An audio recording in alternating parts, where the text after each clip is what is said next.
Hello, Scotch Plains family community. Today I want to provide you with important follow-up information and answers to some questions that have been brought to my attention. I will also explain the framework that I use to make critical district decisions. Throughout the pandemic, we have looked at two pillars of information when we begin a decision-making process. The first pillar is comprised of the state and county guidelines. The second is the current district and school conditions. In the days leading up to the November 15th announcement of our return to full remote instruction, our health professionals and I meticulously reviewed the school, town, and county data on a daily basis. There were discussions with the Department of Health regarding positive cases, the need to quarantine, and contact tracing information. We know that this type of tracking is important, as stated by Dr. David Sonimo, an infectious disease expert at Rutgers, New Jersey Medical School. He says, if you start implementing things when your curve is shooting up fast, a very steep slope, you're probably too late. Our curve was shooting up fast.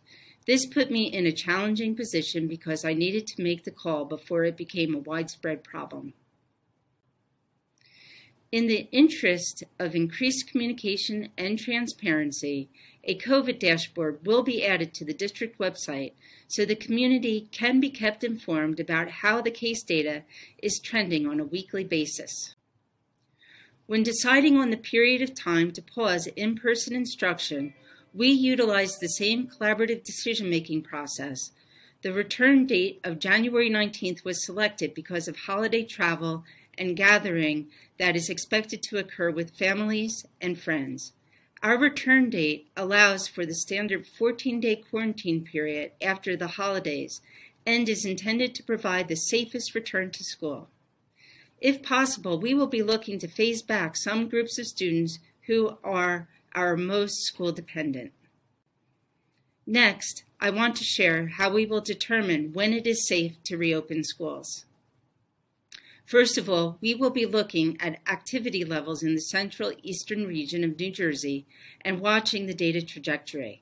It needs to move from high level to moderate level and remain in the moderate zone for 5 to 10 consecutive days. Second, we will look at the conditions in the district and schools.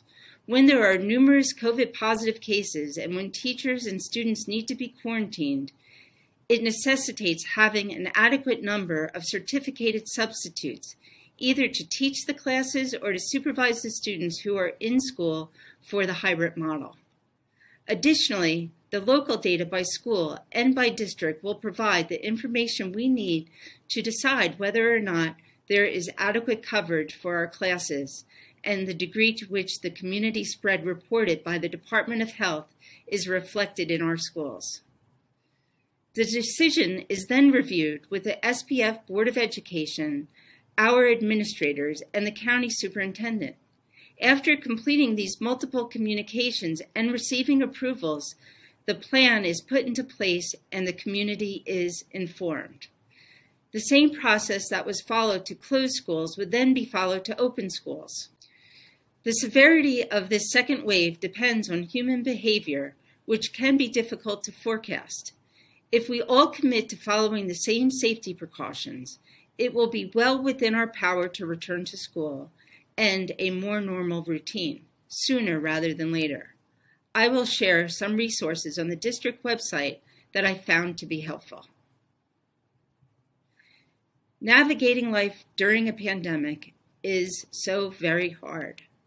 After 8 long months, we continue to experience the pain of lost opportunities, of dining room tables and other spaces at home being repurposed as extended classrooms for our children, which add to the challenges of pandemic life.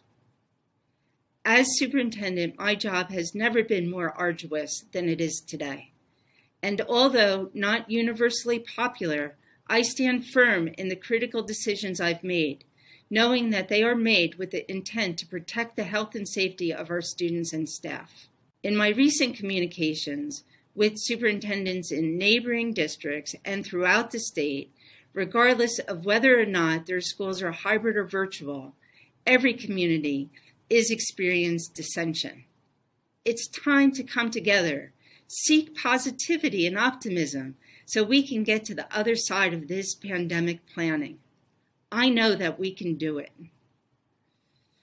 We are taking action, and with the help of parents who are joining our certificated substitute team, we are implementing additional risk mitigation actions to ensure that multiple faculty members, students are not impacted when we learn of a positive case. We will keep learning, and we will keep doing better.